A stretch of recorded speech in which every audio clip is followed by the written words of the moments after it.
whispering storyteller here, hoping everybody is well. I just want to say a heartfelt thank you for everybody who has been viewing and commenting on my videos. It really means a lot. And it's very encouraging for me to go and do other things and try other ideas.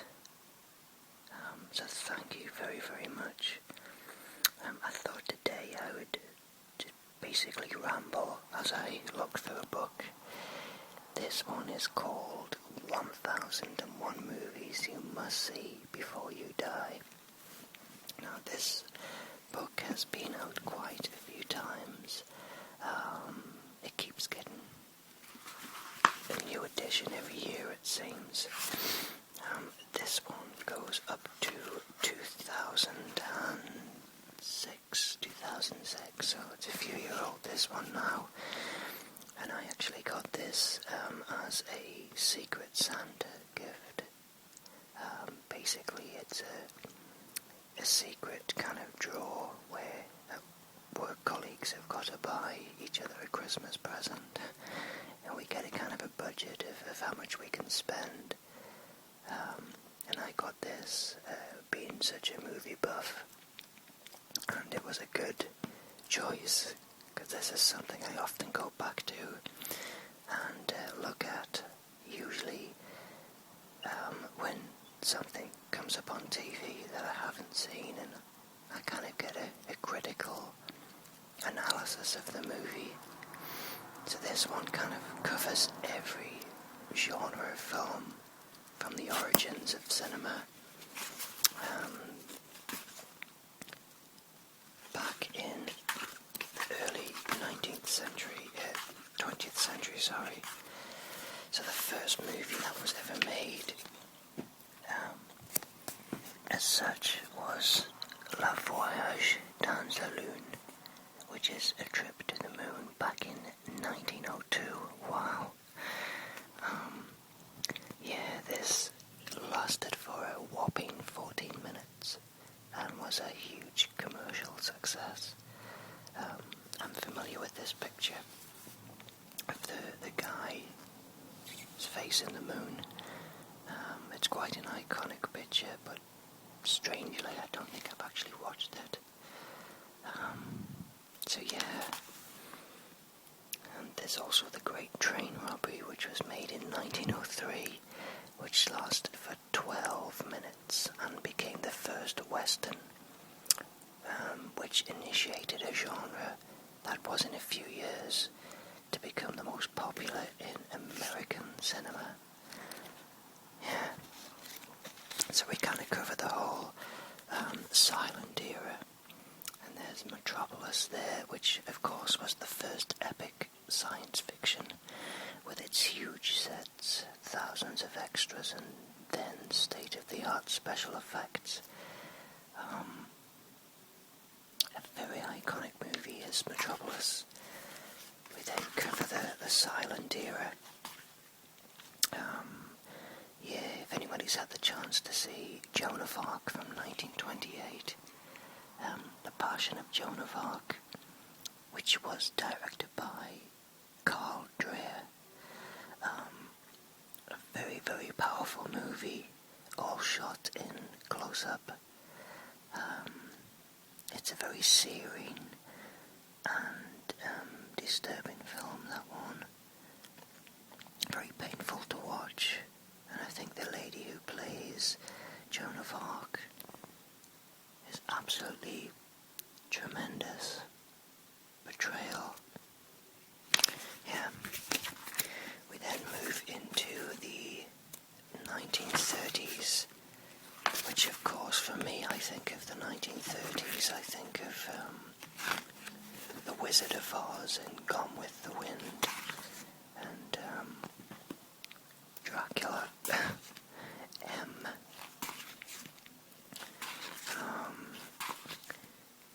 That was the rise of the big studios, I think.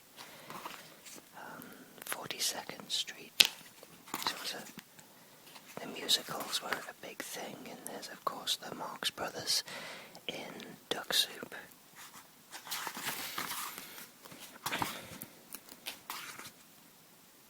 There is, It Happened One Night. I think that was the first huge Oscar winner back in 1934. The 39 Steps, The Bride of Frankenstein, Modern Times. Now I've actually got Modern Times. iTunes gave it away at Christmas. And yeah, I've got that on my iPhone actually, and I really should watch it at some point. See if there's any other good ones that I can basically remember. Snow White and the Seven Dwarfs. I mean, that's such an iconic movie. Yeah. And of course, The Adventures of Robin Hood with Errol Flynn. Absolutely fantastic film. One of my favourites. Citizen Kane. We're now moving into the 1940s. Citizen Kane is of course a fantastic, iconic film, as is the Maltese Falcon with Bogey and Casablanca. I actually saw Casablanca for the first ever time last year. A group of four of us, we kind of have this Saturday night now and again, where the purpose of that is to introduce a movie, one of those great movies that you've never seen. And I admitted that I'd never seen Casablanca, and he showed it to me. There was four of us, and I think there was two of us hadn't seen it. And to be honest, I found it a little slow, which is of course understandable with it being, so old. But yeah, that's a great idea to introduce classic movies that you ordinarily wouldn't get a chance to see. Double Indemnity, a brilliant film.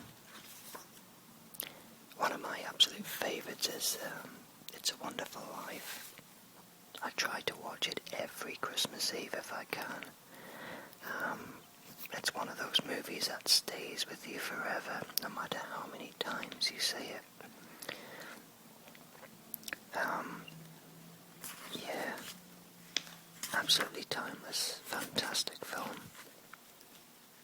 Moving into the 1950s, I love the science fiction films of the 1950s. I love The Day the Earth Stood Still, An Invasion of the Body Snatchers. Science fiction is one of my absolute favourites. I absolutely love it. I've got a lot of them on DVD. There's Sunset Boulevard, there's Day the Earth Stood Still there. One of my absolute favourites, the original and best version. Singing in the Rain. I'm a big fan of musicals, actually. I think the idea of a musical is to suspend disbelief and just go along with the visuals and the songs. A lot of people these days don't like these old musicals because they find them very silly and unrealistic. But I think I've always thought that was the aim really, was to, especially after being in the wars, in the Second World War. I almost said the Third World War there. Seven Samurai. Now, Seven Samurai is one of the absolute classics. That was from 1954. Now, one of the guys who directed one of my short films, Pocket Thief, has actually been given the green light to remake The Seven Samurai from the Weinstein Company. that's a huge, fantastic promotion from making a low-budget Brit film. So yeah, he's going to be a big name. Look out for him. His name is Scott Mann. Maybe I can show the short film that we made together. It's a piece of work I'm really proud of, actually. The Searchers with John Wayne. We're starting to get into films that a lot more people have seen. At this stage, The Seventh Seal. I'm embarrassed to say that I haven't seen The Seventh Seal, which of course is Ingmar Bergman's masterpiece, starring Max von Sydow, of course. Yeah, Hitchcock is a great talent. And Vertigo is definitely one of his best. I just love James Dean. And there's a Marilyn Monroe. That's actually a colour shot from Some Like It Hot. Doesn't it look so funny seeing that in colour?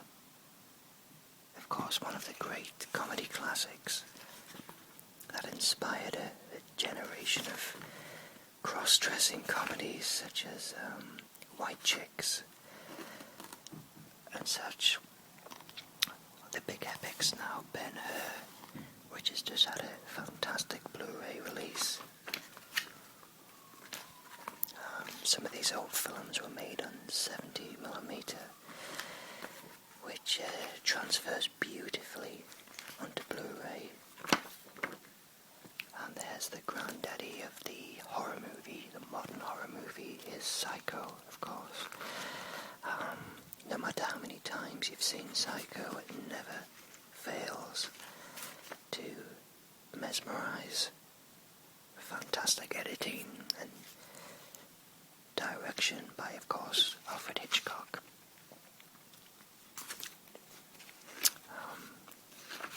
Yeah, Breakfast at Tiffany's. Another film I'm embarrassed to say that I haven't seen. I really should just get those movies. Now, I'm a huge David Lean fan. Lawrence of Arabia is just absolutely breathtaking. It was made back in 1962. David Lean, of course, is now passed away, but left a fantastic legacy behind of a master storyteller. Another Hitchcock classic, The Birds. Now moving into the 60s. The Good, the Bad and the Ugly. Wow. Fantastic film. And the 70s for me was one of the best eras of cinema. There's a Clockwork Orange, not one of my favourite Kubrick films, to be honest. Then into the early 70s with the French Connection, which of course was William Friedkin's famous film to Deliverance. The 70s, of course, pushed the boundaries of what was acceptable. The Godfather, which was a classic gangster film, and The Exorcist. That film certainly pushed the boundaries. An absolute classic horror film. Love it or hate it, it's definitely left its mark on modern day culture. I think I'm going to have to do part 2 as I move towards the 80s and 90s and noughties. So stay tuned for the next one as I keep flicking through